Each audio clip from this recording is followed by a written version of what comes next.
సంక్రాంతి వచ్చేసింది. పతంగులు ఎగరవేయడానికి సమయం కూడా దగ్గర పడింది. సెలవు వచ్చిందంటే పిల్లలు గాలిపటాలు ఎగరవేయడానికి ఇష్టపడతారు.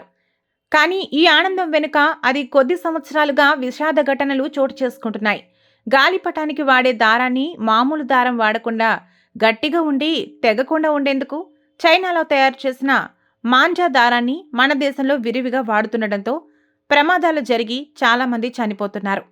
మన దేశంలో చైనా మాంజాను బ్యాన్ చేసినప్పటికీ ఏదో ఓ చోట అమ్మకాలు సాగుతూనే ఉన్నాయి. తాజాగా జనగామలో మంజా దారం మెడకు చిక్కుకుని నలుగురు గాయపడ్డారు. సెలవులు వస్తుండటంతో సంక్రాంతి పండుగ సమీపిస్తుండటంతో గాలిపటాల కొనుగోళ్లు ఎక్కువయ్యాయి. గాలిపటాలకు చైనా మాంజా దారాన్ని వాడే బదులు కాటన్ దారాన్ని వాడాలని, చైనా మాంజా దారంతో ప్రమాదాలు పొంచి ఉన్నాయని, ప్రజలు పిల్లలు వీటికి దూరంగా ఉండాలని పోలీసులు సలహా ఇస్తున్నారు.